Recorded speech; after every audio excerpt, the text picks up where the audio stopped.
இன்றைக்கி ஒரு ஐயாம் கோரிங் ரெசிபி பார்க்க போகிறோம். நான் Sivakami. Welcome to Siva's kitchen. இது என்னுடைய வெர்ஷன் ஐயாம் கோரிங். இது சிக்கன் கோழி எடுத்து வச்சுருக்கேன். முக்கால்வாசி எல்லாமே போன்லெஸ் பீசஸ். அந்த சைட்டில் உள்ள போன்லாம் ஒன்று ஒன்று அங்கங்கே இருக்குது. இதை இப்போ மேரினேட் பண்ணிக்கலாம். உப்பு கோழிக்கு ஏற்ற மாதிரி போட்டுக்கோங்க.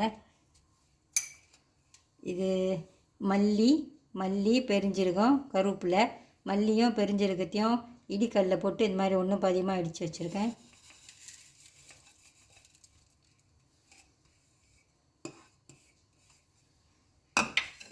பூண்டு இதுவும் இடிக்கல்ல இடிச்சிருக்கேன்.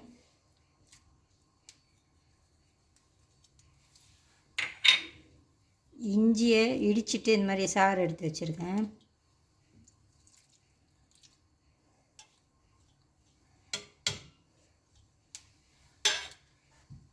சிக்கன் ஸ்டாக் வச்சுருந்திங்கன்னா எடுத்துக்கோங்க. நான் இந்த ஒயிட் பெப்பர் எடுத்துக்கிறேன். இதில் லேசாக கொஞ்சம் ஃப்ளேவர் இருக்கும்.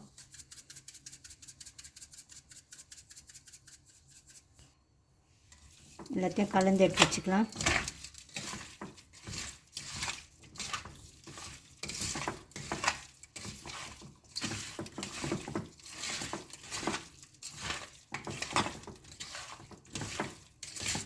இப்படியே ஒரு கொஞ்ச நேரம் அப்படியே விட்டுருங்க. ஒரு மணி நேரமாச்சும் அப்படியே விட்டுருங்க. இது ஊறட்டும். அப்புறமா இல்லை மாவு சேர்த்து நம்ம பொரிச்சிக்கலாம். இருக்கட்டும். இது ஒரு மணி நேரமாக நல்லா ஊறிடுச்சு. இப்போ இதில் மாவு சேர்த்துக்கலாம். நான் 2 வாட்டி மாவு சேர்த்துக்க போகிறேன். இது ஃபர்ஸ்ட் ஒன். சோள மாவு வச்சுருந்திங்கன்னா எடுத்துக்கோங்க. நான் இது கேக் மாவு எடுத்திருக்கேன். செல்ஃப் ரேசிங் ஃப்ளார் வீட்டில் வச்சுருந்தேன். அதில் கொஞ்சோண்டு பேக்கிங் பவுடர் சேர்த்துருப்பாங்க, அதை எடுத்திருக்கேன். அது ரொம்ப அப்படியே கலந்துச்சு. இதை ஒரு வாட்டி கலந்து வச்சுக்கோங்க. இந்த ஃபர்ஸ்ட் கோட்டிங் ஏன் செய்கிறோன்னா அப்போ தான் அந்த நம்ம இடித்து போட்டிருக்க அந்த ஸ்பைசஸ், அந்த இஞ்சி பூண்டு எல்லாமே ஒட்டிக்கும் அந்த கோழியில். பொரிக்கிறப்ப எல்லாம் தனித்தனியாக போகாது. இந்த ஃபர்ஸ்ட் கோட்டிங் முதல்ல செஞ்சு வச்சுக்கோங்க. இந்த மாதிரி நான் ஸ்டிக்கி ஆயிரும்.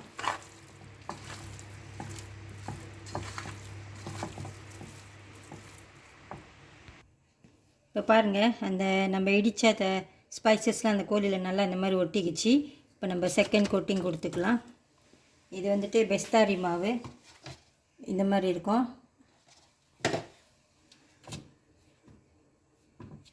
இதிலெல்லாம் மிக்ஸ் பண்ணி எடுத்து வச்சுருங்க.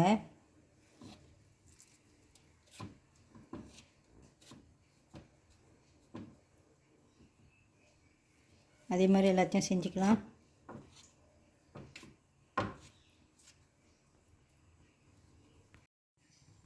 கோழி ரெடியாக இருக்குது. இப்போ பொரிச்சிக்கலாம்.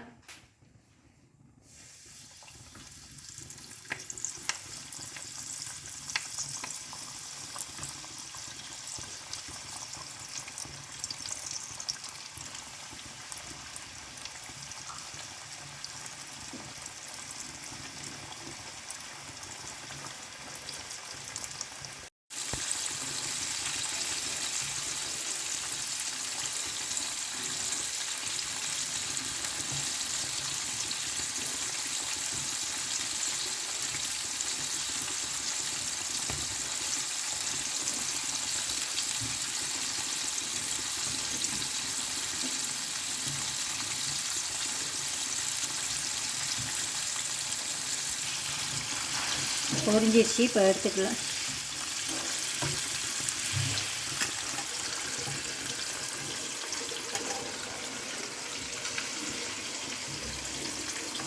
கருவேப்பிலையெல்லாம் எப்படி அந்த கோழியில் ஒட்டிகிட்டே இருக்கு பாருங்கள்.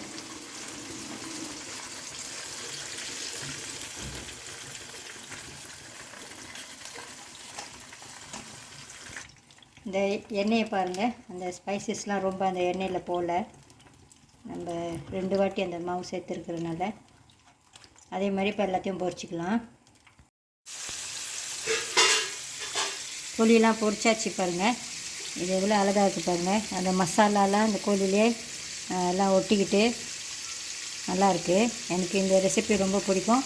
நீங்களும் இந்த ரெசிபி ஒரு வாட்டி ட்ரை பண்ணி பாருங்கள், உங்களுக்கும் பிடிக்கும்.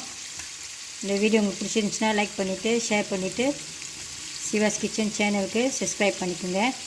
தேங்க்யூ ஃபார் வாட்சிங்.